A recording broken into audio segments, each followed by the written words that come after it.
My name is Matthew, I'm 34 years old, and I thought I'd finally found the perfect gift for my parents' 40th anniversary. A luxury European vacation. 3 cities, 7 days, all expenses paid. I spent months planning every detail. When I pulled into their driveway that morning, luggage in my trunk, my heart was full of excitement. Then my mother spoke those words. Your sister needed some rest, so we decided to take her instead. My stomach dropped as Jessica smirked behind them. I drove away in silence, but they had no idea what awaited them in Europe. If you're watching this story, drop a comment letting me know where you're viewing from. Hit subscribe and stay with me to see how this family betrayal unfolded. I grew up in a modest neighborhood on the outskirts of Chicago. Our house was small but comfortable, the kind where love made up for what we lacked in square footage. My parents, Robert and Diana, worked themselves to the bone to provide for Jessica and me. Dad pulled double shifts at the manufacturing plant while Mom balanced her nursing job with keeping our household running. Vacations were rare luxuries, usually limited to weekend trips to Wisconsin or the occasional drive to Michigan's lake shores. Despite our limited means, my parents prioritized education above all else. They started college funds for us when we were born, adding whatever they could spare each month. Sometimes that meant Dad skipped lunch, or Mom mended clothes instead of buying new ones. I noticed these sacrifices even as a child, and they shaped my view of money and success. I was always the practical one, working part-time jobs throughout high school, saving for books and helping with household expenses when I could. My approach to life was straightforward. Work hard, save diligently, build something meaningful. Jessica was different. 3 years younger than me, she approached life with an expectation that things would simply work out. While I was delivering newspapers at 5 in the morning, she was sleeping in. When I was studying for scholarships, she was at parties. Our different approaches to life created a clear divide in our trajectories. I graduated with honors, earned a computer science degree, and immediately secured a position at a tech startup.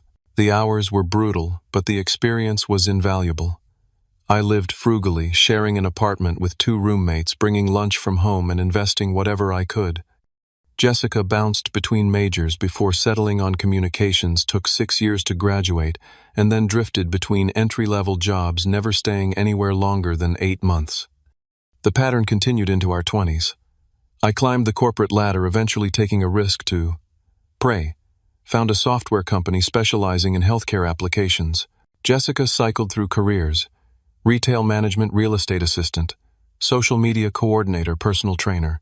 Each new job began with enthusiasm that quickly faded into complaints, conflicts with management, or sudden desires to find her true calling.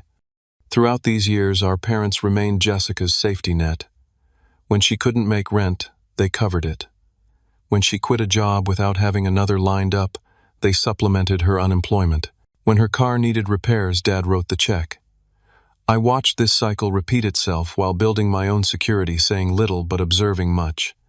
3 years ago, my company received significant venture capital funding, transforming my paper wealth into actual financial freedom.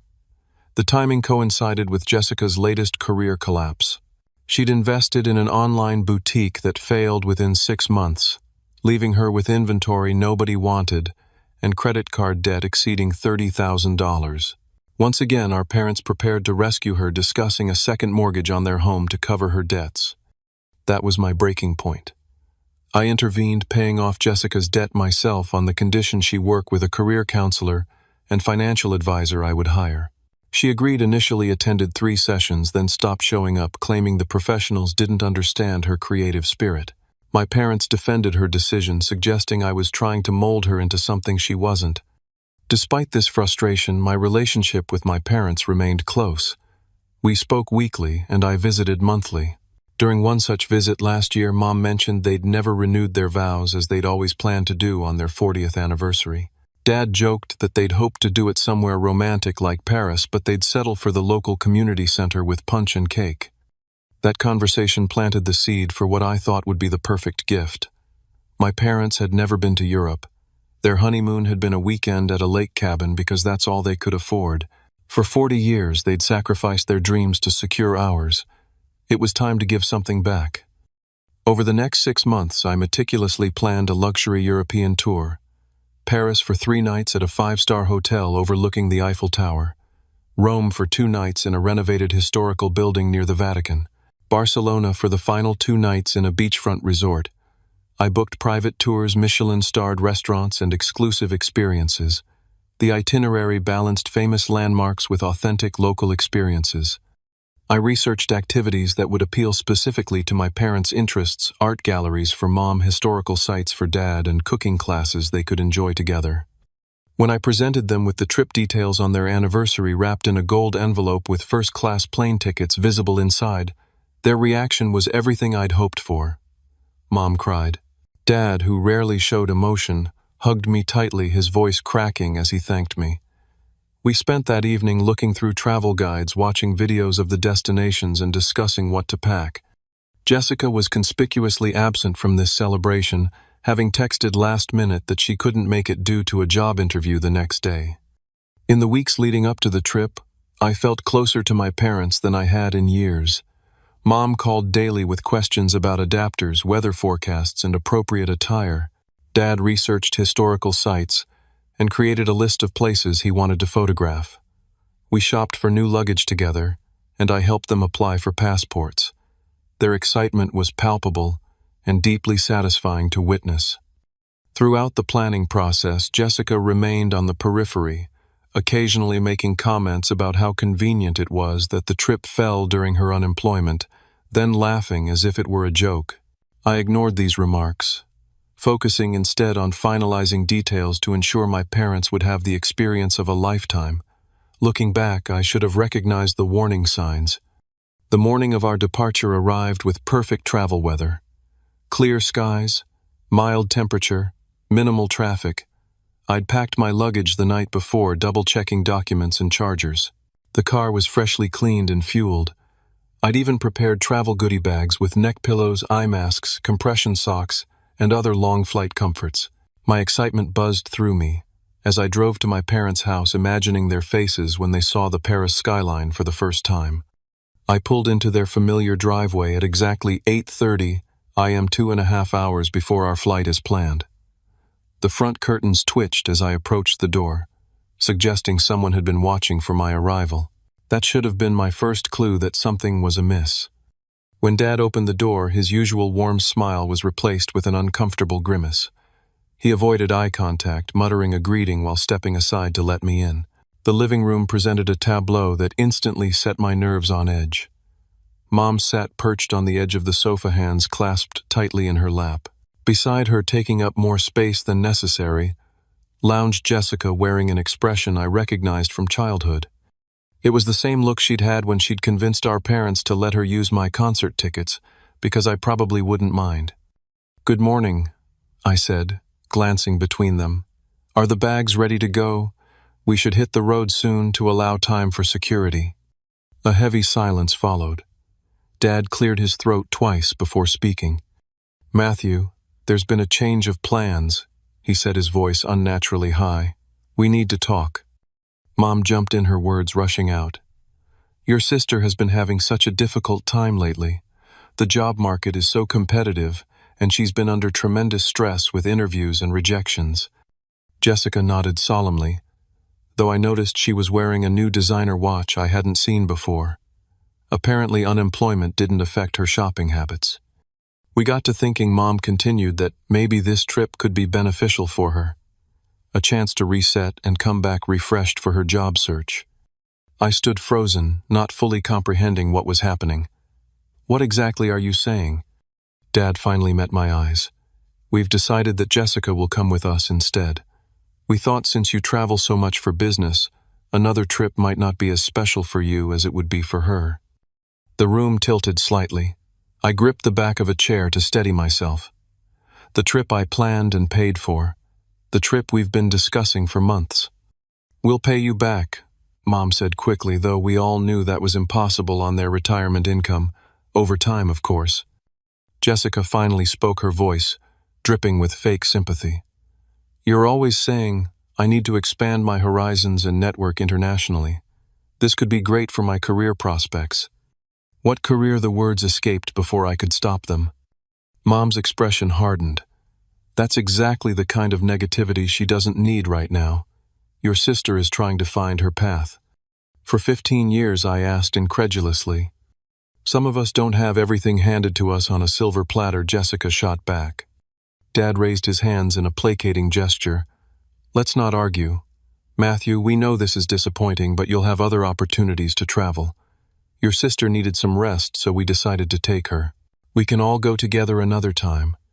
That phrase, your sister needed some rest, so we decided to take her, echoed in my mind, triggering memories of countless other times Jessica's needs had trumped mine. The science fair I'd missed because Jessica had a dance recital the same night. The time my high school graduation celebration was cut short because Jessica was having friend drama that required immediate parental intervention. The Christmas my girlfriend and I had driven 8 hours through a snowstorm to visit, only to have my parents leave early to pick up Jessica from a party where she'd argued with her boyfriend. I looked at their three faces, Dad's guilt, Mom's defiance, Jessica's triumph. In that moment, I made a decision. Fighting would give Jessica the drama she craved and spoil my parents' trip before it began. Besides, the arrangements were in my name and control. I see, I said simply. When are you planning to leave? They exchanged surprised glances, clearly having expected an explosion. We thought we'd take an Uber to the airport in about an hour, Mom said. Jessica's still packing. Of course she was. She'd had approximately 12 hours to prepare for a week in Europe, while I'd been planning for 6 months. Well, don't let me keep you, I said, my voice steadier than I felt. Have a great trip. You're not upset? Jessica asked, sounding almost disappointed by my calm reaction. It's your decision, I replied with a shrug. Safe travels. I walked out before they could respond, maintaining my composure until I reached my car. As I backed out of the driveway, I saw them clustered at the window watching me leave. Mom raised her hand in a hesitant wave.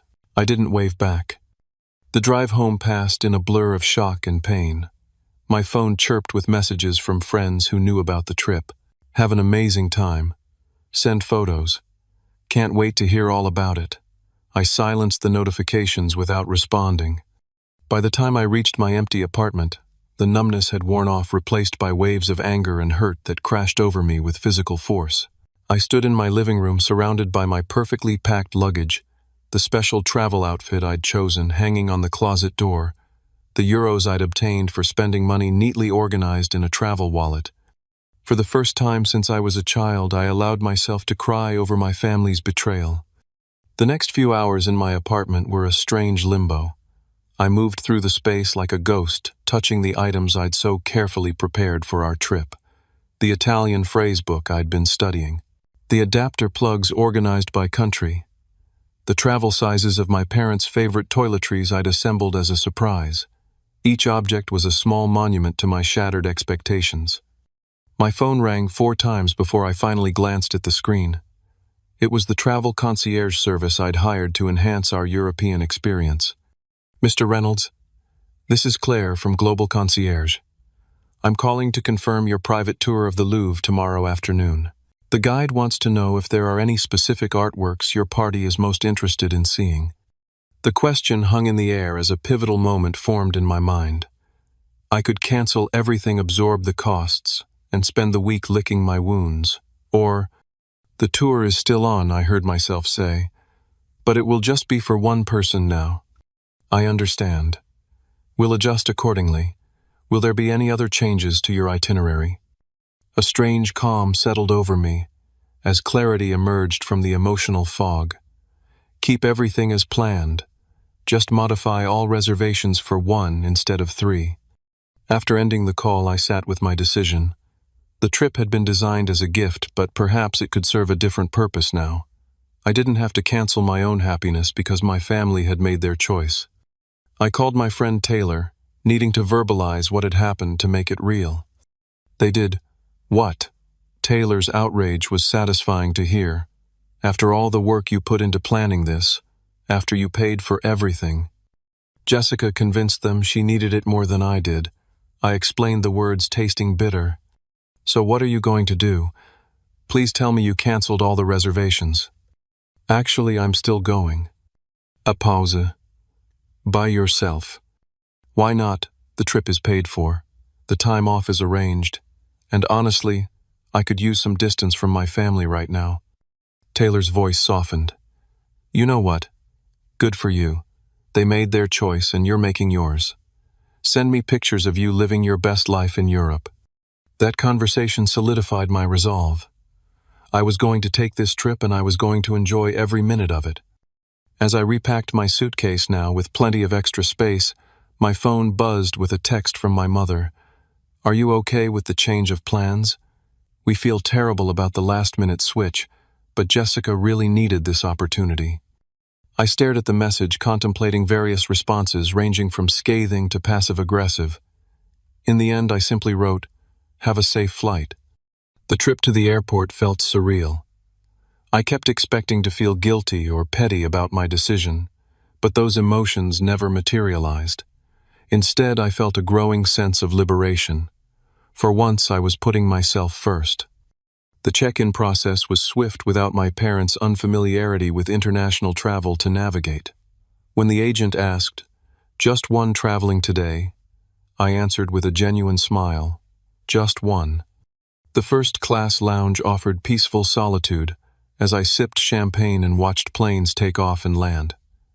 My parents and Jessica would be at the airport now, probably standing in the economy check-in line. I wondered if they'd packed adapters or exchanged currency. I wondered if they'd read any of the travel guides I'd shared. I pushed these thoughts aside and focused on the adventure ahead. During the 8-hour flight, I alternated between sleeping, watching movies, and mapping out how I would adjust our original itinerary. Some activities would be less enjoyable alone, but others might actually be better. I wouldn't need to worry about my dad's limited mobility or my mom's food preferences. I could wander through neighborhoods without a schedule. I could stay out late or wake up early without disturbing anyone else. By the time we began our descent into Paris, my disappointment had transformed into anticipation.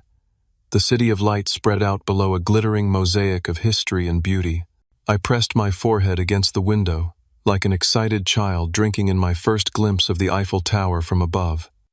The cab ride from Charles de Gaulle Airport to my hotel provided my first taste of Parisian life.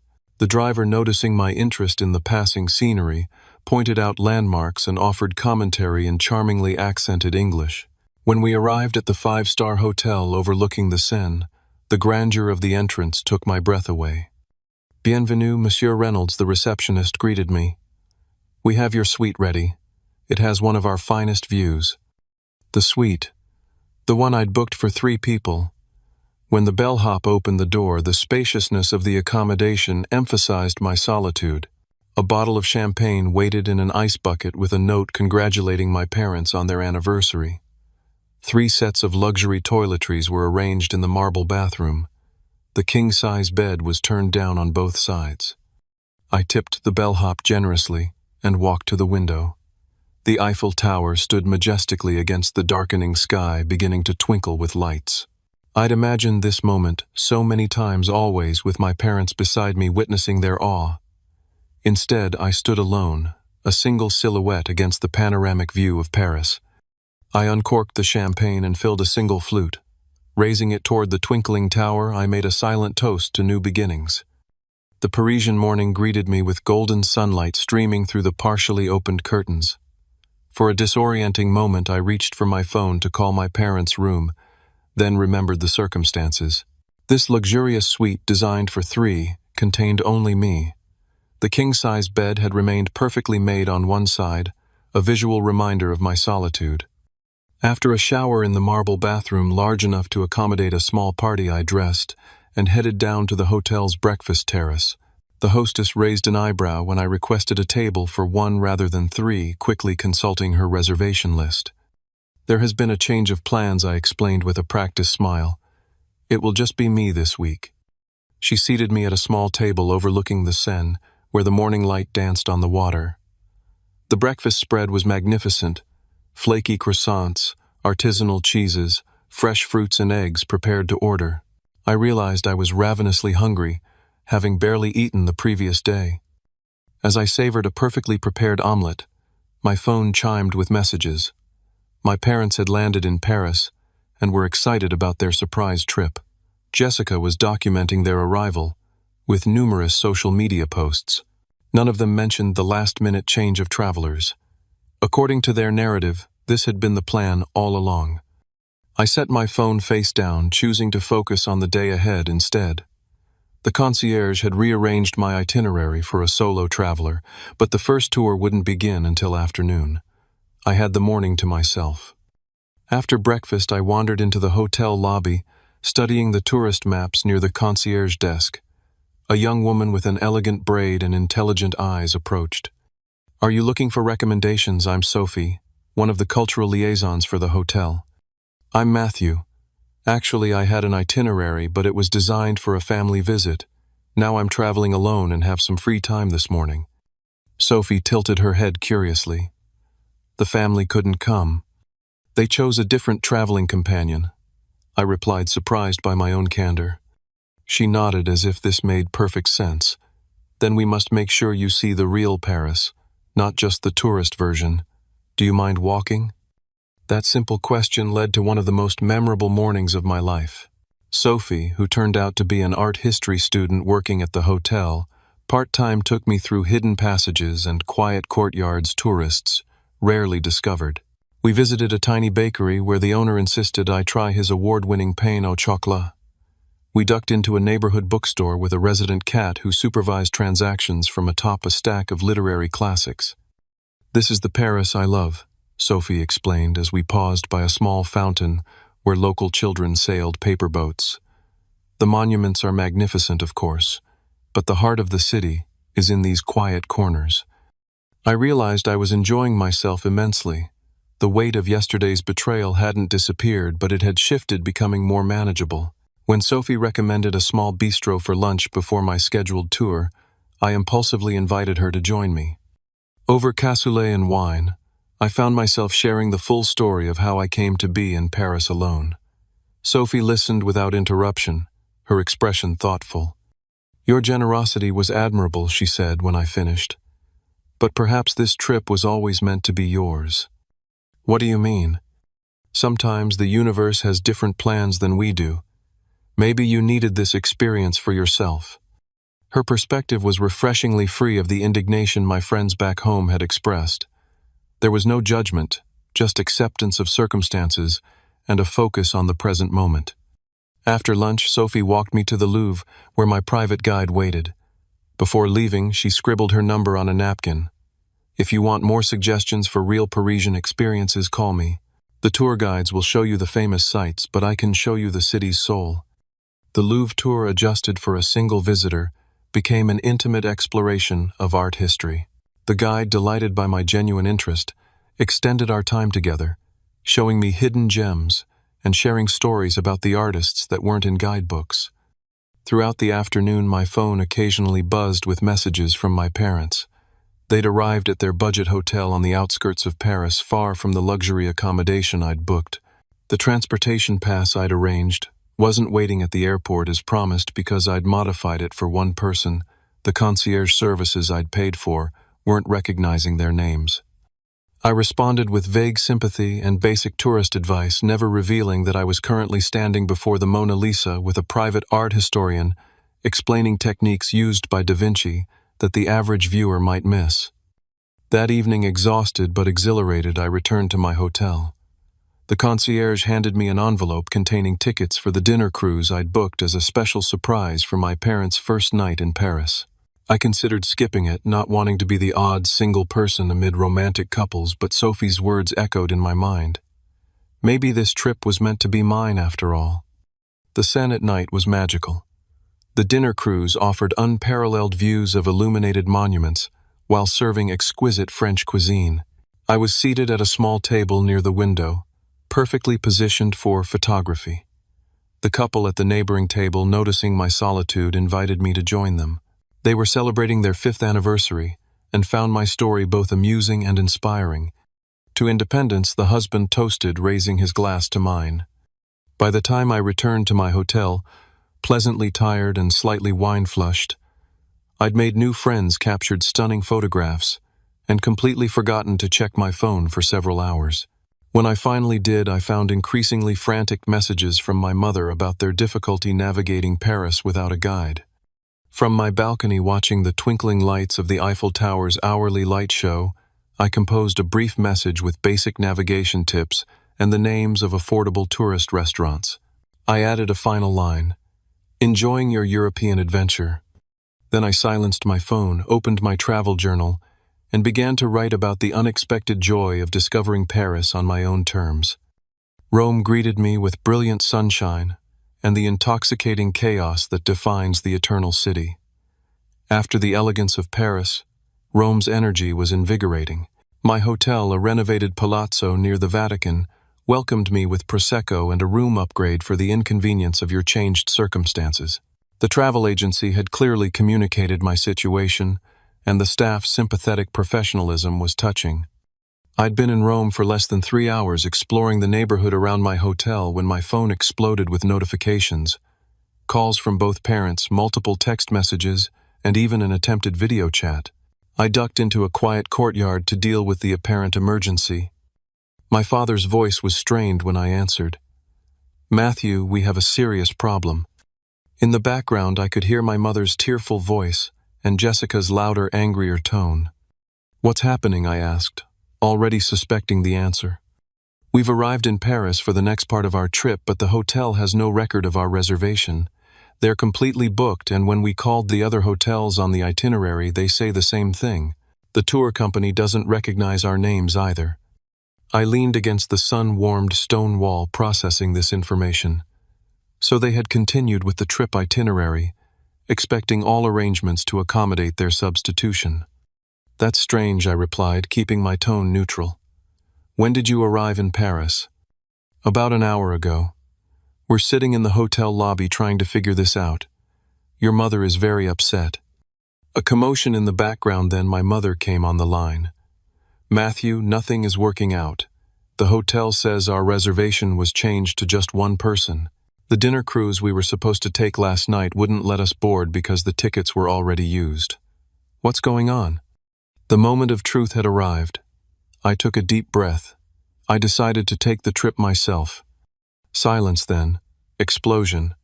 You're in Europe. How could you do this without telling us?" "The same way you could decide to take Jessica instead of me without discussion," I replied calmly.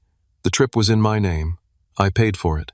When you chose not to travel with me, I chose to travel alone." My mother's gasp was audible. "But we assumed you'd just cancel everything." "Why would I do that? I planned this trip for months. I had the time off work. Just because you changed your plans didn't mean I had to change mine." Jessica grabbed the phone, next her voice venomous. "You selfish jerk. You knew we were coming here. You set us up to be stranded." "I didn't invite you to Europe," I reminded her. "You invited yourself on a trip that wasn't yours. I simply didn't cancel my own vacation because of your choices." My father came back on the line, his voice a mixture of disappointment and panic. "Son, we're in a foreign country with limited funds. We can't afford these hotels at last-minute rates. What are we supposed to do now?" The guilt trip might have worked in the past, but I found myself unmoved. There are plenty of budget accommodations in Paris. I'd suggest looking outside the city center, where prices are more reasonable. But what about the tours? The experiences you planned, the transportation between cities? My mother's voice had taken on the wounded tone she used when particularly disappointed in my behavior. "Those were gifts I arranged for us to experience together," I explained. "When you decided not to travel with me, those gifts were no longer available." "So you're punishing us," Jessica spat. "No, I'm enjoying the trip I planned and paid for. Your trip is your responsibility, just as your decision to change travelers was your choice." My father sighed heavily. "Matthew, I don't think you understand the situation we're in. We budgeted based on your gift covering the accommodations and activities. We don't have the funds for an alternative luxury vacation." "I never suggested you should have a luxury vacation. I'm simply saying that the luxury vacation I planned was for us to experience together. When you chose a different traveling companion, you chose a different trip." The conversation spiraled from there. My mother cried. Jessica threatened. My father alternated between disappointment and practical concerns about their predicament. Through it all, I maintained a calm I didn't know I possessed. "Look, I finally said I need to go. I have a tour of the Vatican scheduled. There are plenty of affordable hotels in Paris. There are free walking tours. There's public transportation. Millions of budget travelers manage Paris every year. I'm sure the three of you can figure it out.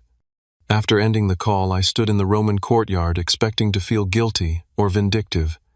Instead, I felt oddly peaceful. For perhaps the first time in my adult life, I had enforced a boundary with my family and stood firm against emotional manipulation. My Vatican tour was extraordinary. The private guide navigated us past the long queues, providing historical context and artistic insights that transformed the experience from tourist obligation to spiritual journey. Standing beneath the Sistine Chapel ceiling, I felt a profound sense of perspective about my own troubles. That evening, as I enjoyed a perfect carbonara at a restaurant recommended by my hotel's concierge, another call came from my parents. This time the tone was different. They'd found an affordable hotel and had spent the day figuring out public transportation. The real revelation, however, came when my father admitted that Jessica had assured them all the original arrangements would still be honored despite the change in travelers. She said since you'd already paid for everything, it wouldn't matter who used the reservations. He explained, embarrassment evident in his voice. She told us the hotels and tours would simply accept her in your place. And you believed that I asked, genuinely curious. It didn't sound unreasonable at the time, he admitted, but Jessica's been difficult since we realized the situation. She expected luxury and is blaming us for the disappointment. I could have said I told you so, or leveraged this moment to extract a more complete apology. Instead, I simply asked, how will you handle the rest of the trip? We're looking at budget options for Rome and Barcelona. Jessica's talking about going home early. That might be for the best, I suggested gently. After we hung up, I ordered tiramisu and reflected on the shifting family dynamics. The consequences of their choice were creating natural fractures in the alliance between my sister and parents. Without my usual role as peacekeeper and provider, they were seeing her behavior more clearly. My phone buzzed with a text from Jessica. Hope you're happy with yourself. Mom hasn't stopped crying all day. I didn't respond. Instead, I posted a photo of my dessert with the Colosseum visible through the restaurant window to my social media with the caption, "Some experiences are best savored alone." Barcelona embraced me with Mediterranean warmth and vibrant energy. My beachfront hotel suite featured a balcony overlooking the azure water, where I spent my first morning sipping coffee and planning my day. The city's unique architecture, distinctive cuisine, and relaxed pace offered a perfect final chapter to my unexpected solo journey. While exploring Park Güell Gaudi's whimsical creation offering panoramic views of the city, I encountered Carlos, a local photographer, capturing the park's mosaics with a vintage camera. We struck up a conversation about photography techniques that evolved into an impromptu tour of his favorite vantage points throughout the park. You have a good eye, he commented, reviewing some of my Paris and Rome photographs. But you take many pictures of buildings and very few of people. I'm traveling alone, I explained. It's easier to photograph architecture. Carlos smiled. Architecture doesn't move true, but it also doesn't tell the complete story of a place. The soul of Barcelona is in her people. That observation led to an invitation to join him the following day for a photographic exploration of Barcelona beyond the tourist zones. Bring your camera and comfortable shoes, he instructed. I will show you the Barcelona most visitors never see. That evening, returning to my hotel after a tapas dinner, I found several messages waiting. Jessica had indeed returned home early, citing a family emergency that required her immediate attention. My parents, now on their own, had managed to book a modestly priced hotel in Rome and were attempting to salvage their trip with free walking tours and budget restaurants. My mother's message was particularly noteworthy. We owe you an apology, Matthew. We made a terrible mistake letting Jessica manipulate us into this change. We should have honored our original plans with you. It was the first genuine acknowledgement of their role in the situation. No qualifications, no excuses about Jessica's needs, just a straightforward admission of error. The next morning, Carlos introduced me to a Barcelona I would never have discovered on my own. We wandered through local markets where vendors greeted him by name and offered us samples of regional specialties. We visited a small cooperative gallery where emerging artists displayed works that captured Barcelona's evolving identity. We photographed elderly men playing chess in a neighborhood park and children chasing pigeons in a plaza, unmarked on tourist maps. Over lunch at a family-owned restaurant, where the menu was entirely in Catalan, Carlos asked about my journey. Most Americans traveling alone are running toward something or away from something, he observed. Which are you doing? The question struck me as profoundly insightful. Maybe both, I admitted before sharing the complete story of my family situation. Carlos listened thoughtfully, occasionally nodding. When I finished, he said, "In my culture, family is everything. But that doesn't mean accepting poor treatment. Sometimes the greatest act of love is setting boundaries." It feels selfish, I confessed. Self-respect is not selfishness, he corrected. You cannot truly give to others if you constantly deplete yourself. That afternoon, while visiting the Sagrada Familia Gaudi's unfinished masterpiece, I found myself contemplating Carlos's words amid the cathedral's soaring columns and kaleidoscopic light. The architecture illustrated how beauty emerges from structure and boundaries, how limitations can create rather than constrain. Standing in that sacred space, I reached a decision point about my parents. Their behavior had hurt me deeply, but their recent messages suggested genuine remorse. Jessica had removed herself from the equation by returning home. My parents were now struggling through a budget version of what should have been a magnificent experience. I called my friend Taylor for perspective. "They're reaching out with actual apologies," I explained. "No excuses this time." "And how do you feel about that?" Taylor asked. Cautiously optimistic. They seemed to be seeing the pattern with Jessica more clearly now. "So what are you thinking?" I hesitated before voicing the idea that had been forming. "I'm considering inviting them to join me in Barcelona for the last 2 days." "Seriously? After what they did?" "Not as a complete forgiveness or reset," I clarified. "More as a first step toward a healthier relationship, with conditions and boundaries." Taylor was silent for a moment. "You've changed on this trip, haven't you?" The observation startled me. How so? The old Matthew would have either cut them off completely or pretended nothing happened. This middle path with boundaries but openness to repair, that's new. After our call, I sat on my hotel balcony, watching the sunset paint the Mediterranean in shades of gold and pink. I thought about my childhood, about the genuine love my parents had always shown despite their enabling of Jessica. I thought about family holidays, and my father teaching me to ride a bike, and my mother nursing me through childhood illnesses. Their mistake had been painful, but was it enough to sever our relationship completely? The person I wanted to be could acknowledge hurt while still offering compassion. I made calculations about my remaining budget. The suite could accommodate all 3 of us. The final dinner reservation could be modified.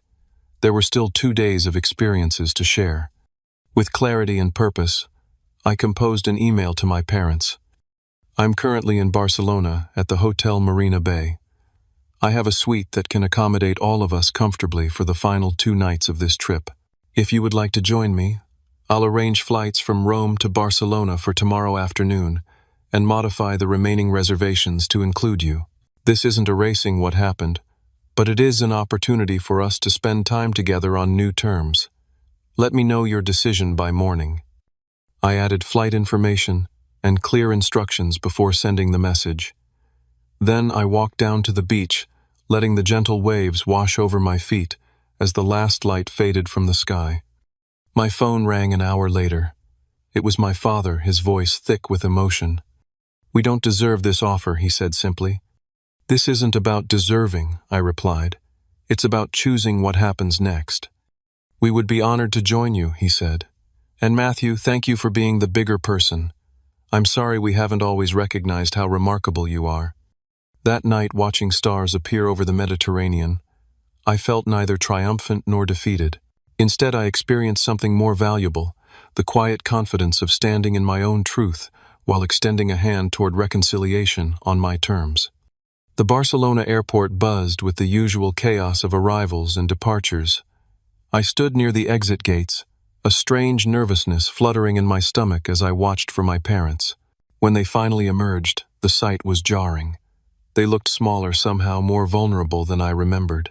My mother's face lit up when she spotted me, relief washing over her features. My father carried their single shared suitcase, his shoulders slightly stooped.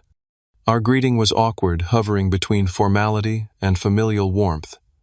My mother moved to hug me, then hesitated, settling for a quick embrace.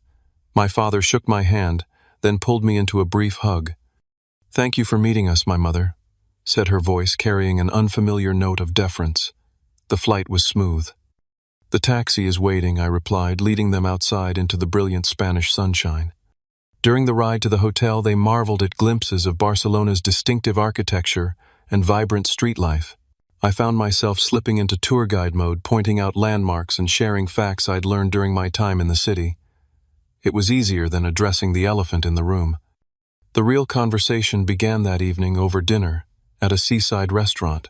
The awkwardness of our airport meeting had gradually dissipated during an afternoon walking tour of the Gothic Quarter, but we had carefully avoided any mention of the circumstances that had brought us to this moment.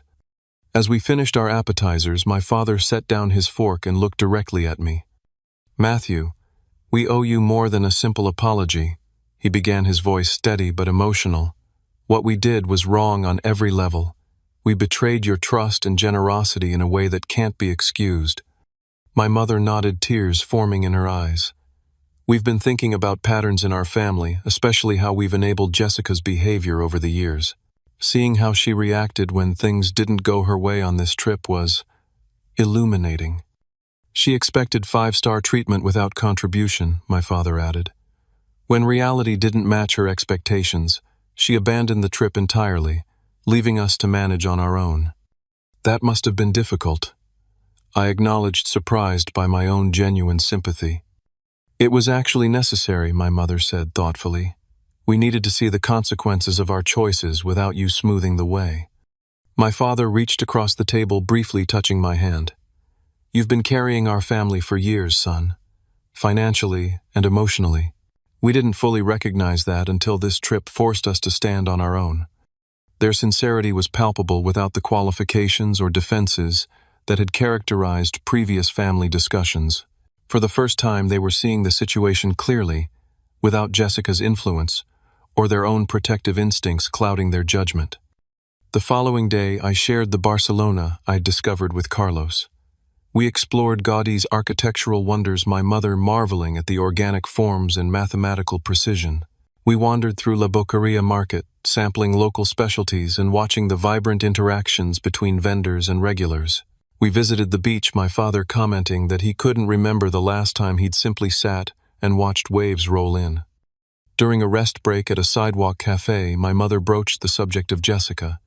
"We've enabled her dependencies," she admitted, "always stepping in to save her from consequences, always making excuses for her behavior. We thought we were being supportive parents," my father added, "but we were actually preventing her from developing resilience." "What will you do differently now?" I asked, genuinely curious about their plans. They exchanged glances before my father answered. "We've agreed to stop financial bailouts. No more covering her rent or bills when she quits jobs. No more emergency loans that never get repaid. And we're going to suggest therapy," my mother added, "for her individually and possibly for all of us together." I nodded, appreciating their intentions while maintaining healthy skepticism about lasting change. That sounds like a good start.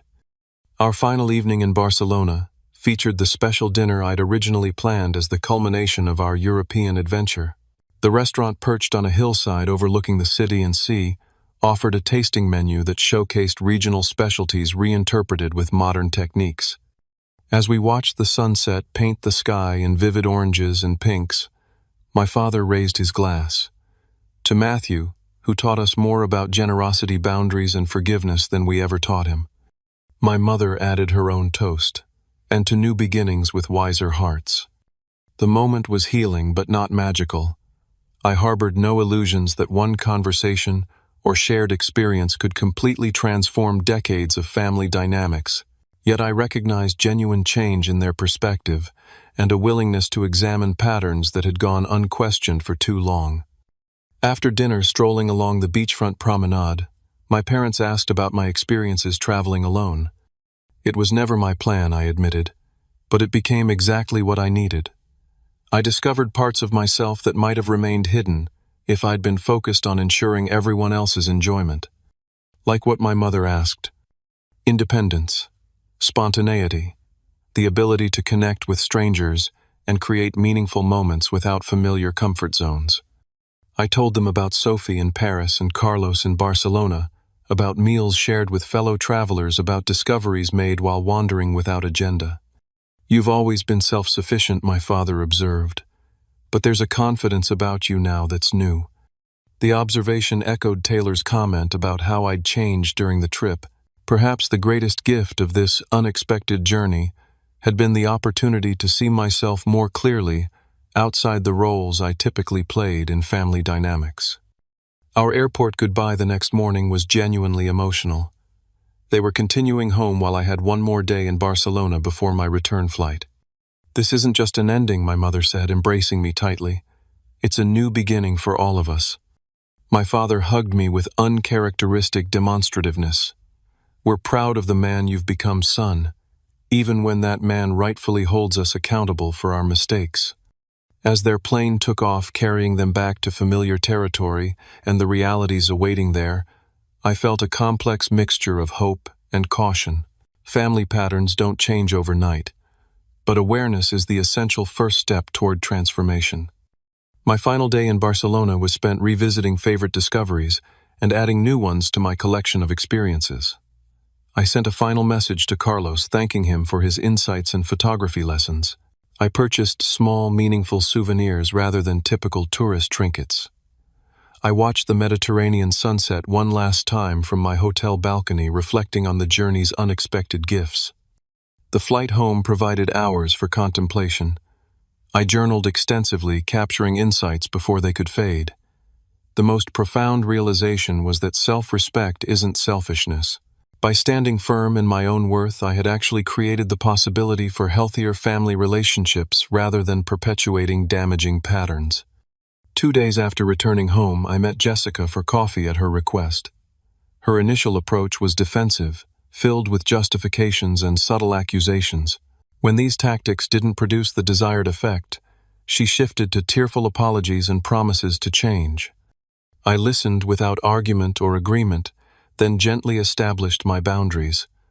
"I love you as my sister, but I need to see consistent change before I can trust you with important matters again." "What does that even mean?" she demanded. "It means I'll happily meet you for coffee or family dinners.